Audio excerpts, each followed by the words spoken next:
Sebelum masuk ke materi selanjutnya, mari kita ingat kembali, percobaan dalam studi peluang didefinisikan sebagai suatu proses dengan hasil dari suatu kejadian bergantung pada kesempatan. Lalu ruang sampel adalah himpunan dari semua hasil yang mungkin dari suatu percobaan. Ruang sampel dinotasikan dengan S, banyaknya elemen ruang sampel dinyatakan dengan NS. Lalu kejadian atau peristiwa adalah himpunan bagian dari ruang sampel. Biasanya dinotasikan dengan huruf kapital seperti A, B, C, dan seterusnya. Banyaknya elemen kejadian A dinyatakan dengan NA, begitupun dengan B, dan sebagainya. Nah, itu dia istilah-istilah yang akan digunakan dalam materi peluang. Untuk materi yang selanjutnya yaitu terkait dengan kejadian majemuk, peluang saling lepas, peluang saling bebas, dan peluang bersyarat. Untuk yang pertama yaitu kejadian majemuk. Nah, sebelum kita masuk ke pengertian dari kejadian majemuk, kita simak contoh berikut ini. Untuk contoh 1, Ardi memiliki sebuah wadah yang berisi bola terdiri dari bola putih, bola merah, dan bola hijau. Tentukan kejadian yang mungkin terjadi pada pengambilan dua bola dalam wadah tersebut.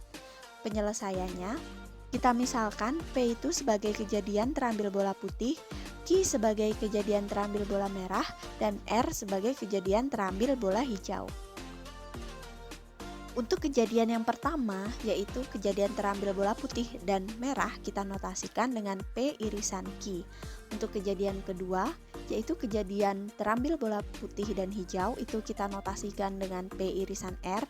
Serta yang ketiga, yaitu kejadian 3, itu merupakan kejadian terambil bola merah dan hijau, kita notasikan sebagai Q irisan R.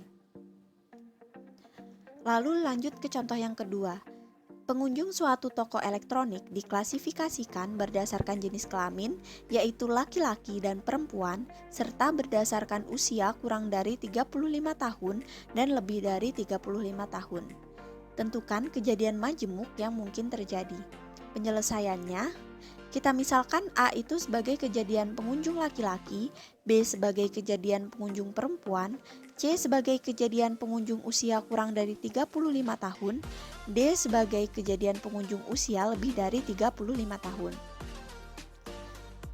Lalu untuk kejadian-kejadiannya sendiri itu terdapat 6 kejadian.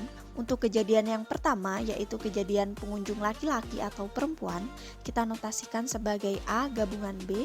Kemudian kejadian yang kedua yaitu kejadian pengunjung usia kurang dari 35 tahun atau usia lebih dari 35 tahun, kita notasikan dengan C gabungan D.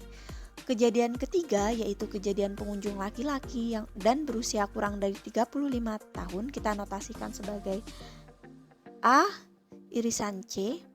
Untuk kejadian keempat yaitu kejadian pengunjung laki-laki dan berusia lebih dari 35 tahun, kita notasikan dengan A irisan D.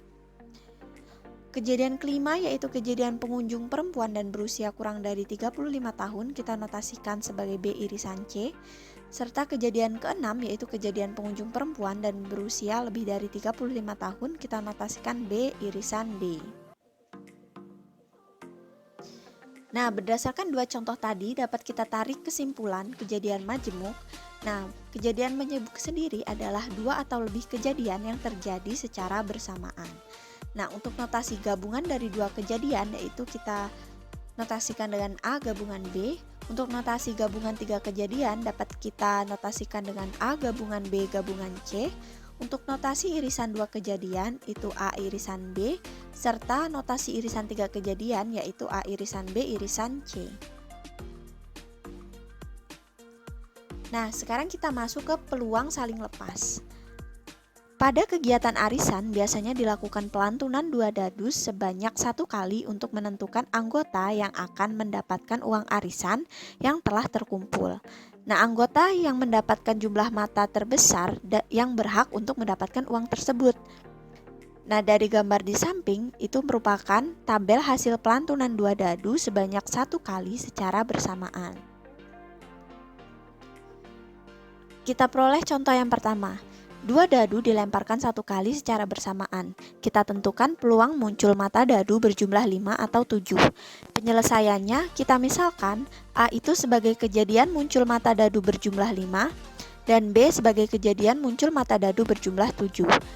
Kejadian ini merupakan kejadian saling lepas karena munculnya mata dadu berjumlah 5 tidak mungkin bersamaan dengan munculnya mata dadu berjumlah 7. Untuk peluang dari kejadian munculnya mata dadu berjumlah 5 atau mata dadu berjumlah 7 yaitu yang pertama untuk banyaknya sampel keseluruhan atau kita misalkan NS yaitu 36. Untuk sampel mata dadu berjumlah 5 itu A sama dengan 1,4, 2,3, 3,2 dan 4,1. Untuk banyaknya sampel mata dadu berjumlah 5 yaitu NA sama dengan 4. Untuk sampel mata dadu berjumlah 7 itu kita dapatkan B sama dengan 1,6, 2,5, 3,4, 4,3, 5,2 dan 6,1. Untuk banyaknya sampel mata dadu berjumlah 7 yaitu NB sama dengan 7. Kita peroleh nih peluang dari A gabungan B itu sama dengan peluang A ditambah dengan peluang B. Peluang A sendiri yaitu 4/36 ditambah dengan peluang dari B 6/36.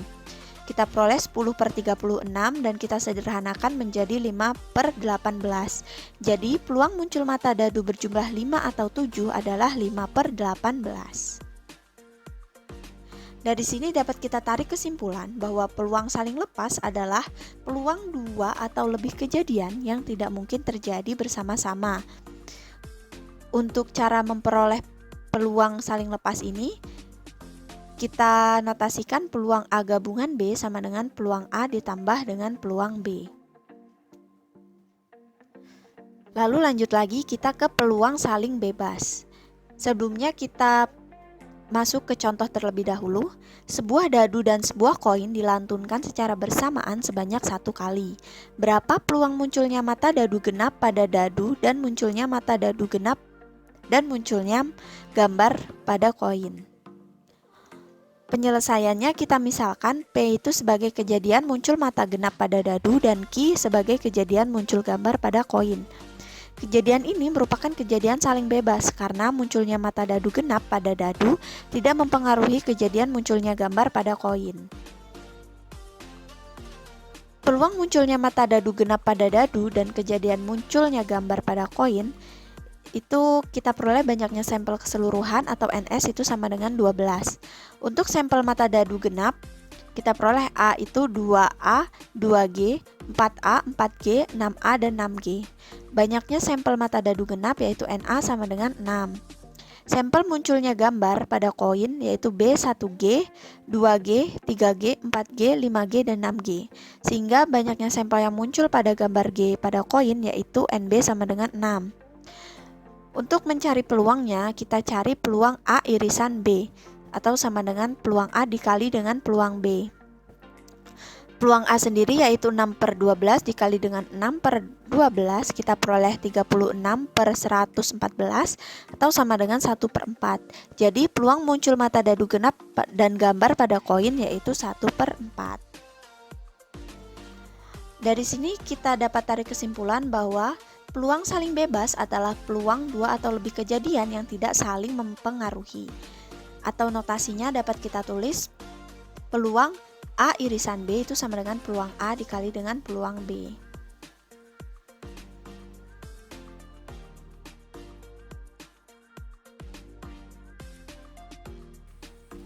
Perhatikan permasalahan berikut. Apabila diambil 2 kartu secara acak, satu persatu tanpa pengembalian, peluang terambilnya keduanya kartu heart didapat dengan cara, misal A kejadian terambilnya kartu heart pada pengambilan pertama, B kejadian terambilnya kartu heart pada pengambilan kedua. Kejadian terambilnya kartu heart yang pertama mempengaruhi terambilnya kartu heart yang kedua, sehingga peluang terambilnya keduanya kartu heart adalah P peluang A irisan B sama dengan peluang A dikali peluang B bersyarat A sama dengan 13/52 dikali 12/51 sama dengan 156/2652 sama dengan 3/51. Jadi peluangnya adalah 3/51. Lalu perhatikan contoh berikut. Formasi manajemen dari 200 orang eksekutif suatu perusahaan ditunjukkan sebagai berikut. Perhatikan tab. Lalu selanjutnya, jika dari 200 eksekutif tersebut diambil secara acak seorang eksekutif, berapa peluang terpilih eksekutif pria atau eksekutif puncak?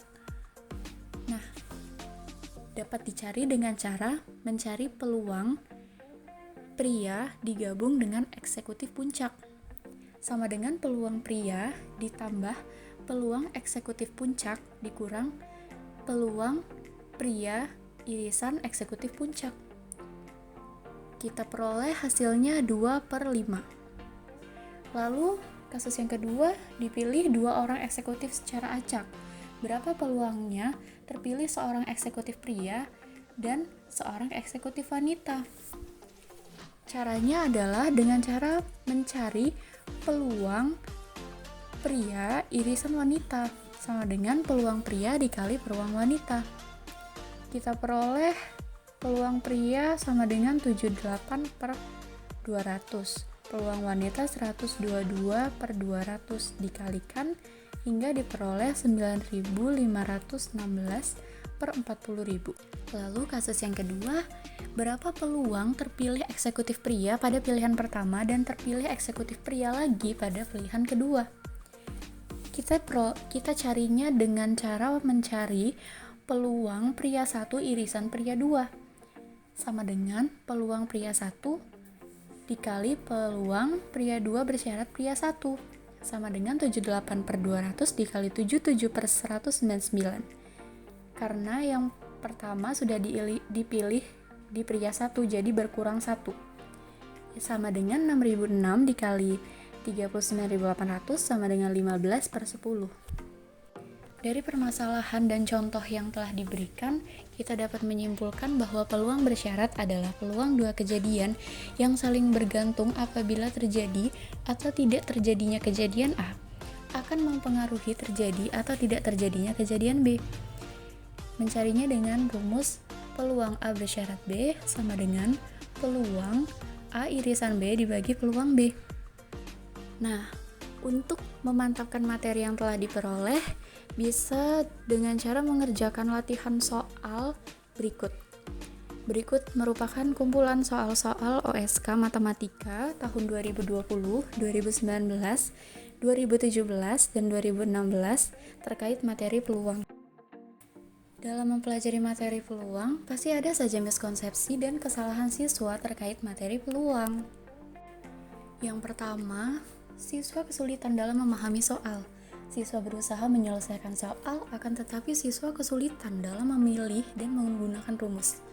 Contohnya seperti yang tertera di gambar.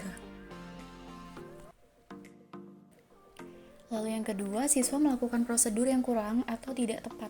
Seperti contoh di gambar, untuk perkalian 8 faktorial dan 5 faktorial, ada angka yang hilang. Lalu yang ketiga, siswa menggunakan prosedur yang tidak lengkap, sehingga kesimpulan soal yang diminta tidak tepat. Seperti contoh di gambar, seharusnya siswa memberi hasilnya dan mengalihkan dengan jumlah penduduk, tetapi siswa hanya menjawab setengah jalan. Yang keempat, siswa bingung menggunakan rumus yang mana dan tidak menulis rumusnya terlebih dahulu. Seperti pada gambar, tulisan siswa tidak tertata rapi. Pada soal ini, siswa hanya tinggal menghitung mata dadu yang berjumlah 7, ada berapa, dan yang berjumlah 10 ada berapa, lalu hasil akhirnya digabungkan menggunakan rumus peluang A gabung B. Sekian presentasi dari kelompok 5. Terima kasih atas perhatiannya, semoga bermanfaat.